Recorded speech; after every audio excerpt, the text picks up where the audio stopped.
एतद्योनीनि भूतानि सर्वाणीति उपधारया अहं कृत्स्नस्य जगतः प्रभवः प्रलयस्तथा। हरे कृष्ण। भगवद गीता के 7वें अध्याय के 6ठे श्लोक पर हैं हम आज।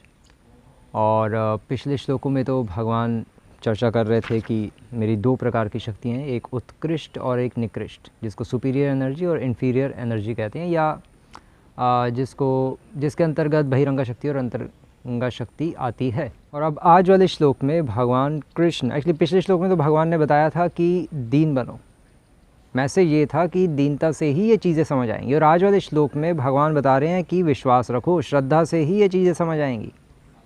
इस अध्यायों को, ये जो अध्याय है 7, 8, 9, 10, 11, 12, इनको समझने के लिए श्रद्धा और दीनता ज़रूरी है। अगर श्रद्धा और दीनता के साथ इन अध्यायों का सेवन नहीं करेंगे या श्रवण नहीं करेंगे तो फिर चीज़ें हम कैच नहीं कर पाएंगे। तभी इन अध्यायों को भक्ति योग सेक्शन के अंतर्गत रखा है। अब जो भगवान कहेंगे इनको समझने के लिए भगवान पर विश्वास करके, श्रद्धा करके और दीनतापूर्वक सुनना पड़ेगा, समझना पड़ेगा। और फिर धीरे धीरे चीज़ें, दिव्य ज्ञान हृदय प्रकाशित, फिर मैनिफेस्ट होंगी हमारे हृदय में। ज्ञान फिर बाद में हमें समझ आएगा भगवान ऐसा क्यों कह रहे थे, लेकिन हमें मान के चलना पड़ेगा एज इट इज़। जैसे कल मैंने एग्जांपल लिया था गाय के गोबर का। डिवोटीज़ मानते हैं गाय का गोबर प्योर होता है, शुद्ध होता है, लेकिन जो नॉन डिवोटीज साइंटिस्ट है वो कहते हैं कि बकवास है। फिर अब इतने सालों बाद वो भी रिसर्च करके कह रहे हैं कि हाँ एंटीसेप्टिक है। तो उसी तरह से हमें ये जो भगवद गीता है भगवान की वाणी है, भगवान कभी झूठ नहीं बोलेंगे हमसे। और भगवान जो कह रहे हैं उसको हमें सत्य मान के उसको फॉलो करना है, अप्लाई करना है, एक्सेप्ट करना है, तब फिर हम भक्ति में आगे बढ़ेंगे। आपको नहीं मैं क्यों मानूँ तो भैया मत मानो, 84 लाख योनि के चक्र में फंसे रहो, और यही होगा फिर, और क्या होगा। तो इसलिए भगवान क्या कह रहे हैं, भगवान कह रहे हैं कि एतद योनिनी भूतानि, ये जो दो प्रकार की मेरी जो शक्तियाँ हैं, उत्कृष्ट शक्ति और निकृष्ट शक्ति, सुपीरियर एनर्जी और इन्फीरियर एनर्जी, इन्फीरियर एनर्जी के अंतर्गत बहिरंगा शक्ति और उत्कृष्ट शक्ति के अंतर्गत फिर अंतरंगा शक्ति और तटस्था शक्ति, जैसे कल मैंने सब बताया। तो भगवान कह रहे हैं कि ये जो दोनों शक्तियाँ हैं, ये दोनों शक्तियों से ही योनिनी भूतानि, सारी योनियाँ प्रकट होती हैं। 84 लाख योनियाँ जो हैं वो कोई लेबोरेटरी में नहीं बनती, वो साइंटिस्ट नहीं बनाते, वो 84 लाख योनियाँ बनती हैं भगवान की शक्तियों से। एक शक्ति है निकृष्ट, एक शक्ति है उत्कृष्ट, एक शक्ति है जड़ और दूसरी शक्ति है चेतन। तो जब चेतन वस्तु जड़ वस्तु के संपर्क में आती है तो जड़ वस्तु भी चेतन की तरह प्रतीत होती है और वो भी चलायमान हो जाती है। तो सुपीरियर एनर्जी क्या है, सुपीरियर एनर्जी इसीलिए उसको सुपीरियर एनर्जी कहते हैं कि वो इन्फीरियर को भी चलायमान कर देती है। तो ये जो दोनों जो एनर्जीज़ हैं, इन दोनों के मतलब कांटेक्ट में जब ये दोनों मिलती हैं तो फिर 84 लाख योनियाँ प्रकट होती हैं।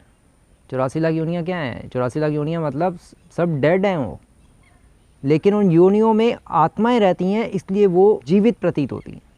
पॉइंट ये। तो ये जितने भी 84 लाख योनियाँ भगवान कह रहे हैं मुझसे प्रकट हुई है। और भगवान ने 84 लाख योनियाँ इस तरह से बनाई हैं कि एक योनि दूसरी योनि से इंटरमिंगल नहीं होती।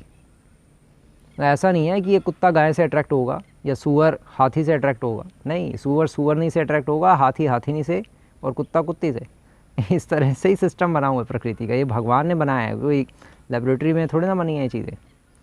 अब क्यों बनाया, तो वो इसलिए बनाया क्योंकि अगर कोई किसी भी स्पीशीज़ से अट्रैक्ट होता रहेगा तो फिर तो बहुत प्रॉब्लम हो जाएगी। फिर तो जिस तरह से बैक्टीरिया होते हैं, सेल्स होते हैं, वो एक दूसरे से इंटरमिंगल होकर मल्टीपल होते रहते हैं। लेकिन बाकी जितनी भी ये जो योनियाँ हैं इसमें भगवान ने ऐसा कुछ नहीं बनाया कि एक दूसरे से कोई भी इंटरमिंगल होकर मल्टीपल होता रहे, नहीं, क्योंकि सभी स्पीशीज़ में अपनी अपनी कुछ ना कुछ बीमारियाँ या कुछ ना कुछ हैं। अगर सब एक ही होता, एक ही स्पीशीज़ होती तो फिर तो किसी एक स्पीशीज़ को कोई बीमारी लगती, पूरी धरती साफ़ हो जाती रातों रात। उसके पीछे भी बहुत सोच समझ के भगवान ने सृष्टि की है। सृष्टि भगवान ने की है, कोई साइंटिस्ट ने नहीं की। तो ये इस तरह से हम समझेंगे। और फिर भगवान कह रहे हैं कि सर्वाणी उपधारया, कि ये जो जितने भी जो जीवात्माएं हैं, जितनी भी 84 लाख योनियाँ हैं, उपधारे है, इसको तुम जानो। क्या जानो? इस प्रकार से समझो कि ये सब कुछ मुझसे ही प्रकट हुआ है। इसलिए भगवान अगले लाइन में कह रहे हैं कि अहम कृष्णस्य जगतः, कि ये जो जगत है, जगत अर्थात कि ये जो शिल प्रभुपाद लिख रहे हैं, इस जगत में जो कुछ भी भौतिक और आध्यात्मिक है, मतलब जो भी मैटर और स्पिरिट है, ये दोनों की उत्पत्ति और प्रलय मुझे ही जानो। प्रभवः प्रलयस्तथा, सृष्टि, पालन और संहार, ये सब तुम मुझे ही समझो, मैं ही कर रहा हूँ सब, तो सब कुछ मैंने ही बनाया है। इसलिए इन चीज़ों को समझ के तुम स्वीकार करो, समझो, क्योंकि ये नहीं समझोगे तो फिर सहजिया बन जाओगे, सेंटिमेंटल बन जाओगे। तो अल्टीमेटली ये चीज़ें समझनी मुश्किल हैं। इसको समझने के लिए हमें श्रद्धा रख के स्वीकार करना होगा, फेथ रख के हमें एक्सेप्ट करना होगा जो भगवान कह रहे हैं। क्योंकि ज्ञानियों के लिए और योगियों के लिए ये जो सिद्धांत है वो इसको डाइजेस्ट नहीं कर पाते, उनके लिए इनडाइजेस्टेबल है कि ऐसे कैसे हो सकता है, सब कुछ भगवान ही कर रहे हैं और भगवान की शक्ति से आया, मतलब हम कुछ कर ही नहीं रहे, हम ही तो भगवान हैं। उनके ऐसे ऐसे कॉन्सेप्ट्स हैं। और इस मतलब भगवान को भगवान समझना बहुत बड़ी बात है। तभी तो ब्रह्मा जी भी कन्फ्यूज़ हो गए जब ग्वालों की और चोरी कर ली और बछड़ों की। और इसलिए गीता के 10वें अध्याय के दूसरे श्लोक में भगवान कह रहे हैं, नामे विदुः सुरगणः प्रभवन्ति महर्षया, कि मुझे तो बड़े बड़े ऋषि मुनि और देवता लोग भी समझ नहीं पाते, तुम कहाँ से समझोगे अर्जुन। तुम्हें अगर समझना है तो जो मैं कह रहा हूँ उसको एज इट इज़ स्वीकार करो। तो भक्ति का अर्थ ही है भगवत, वो क्या, धर्मम तो साक्षात भगवत प्रणीतम, भगवान के शब्दों को एज इट इज़ समझना और उसको स्वीकार करना। हो सकता है हमें डाइजेस्ट ना हो, तब भी हमें ब्लाइंड फेथ करके चलना पड़ेगा। भगवान की वाणी भी तो करना ही पड़ेगा थोड़ा बहुत। एक टाइम के बाद अगर वो भी नहीं करेंगे तो फिर हर चीज़ में डाउट करते रहेंगे, डाउटिंग थॉमस बन जाएंगे, तो फिर कैसे चीज़ें आगे बढ़ेंगी। तो इसलिए हमें ये चीज़ों को समझना चाहिए। हरे कृष्ण।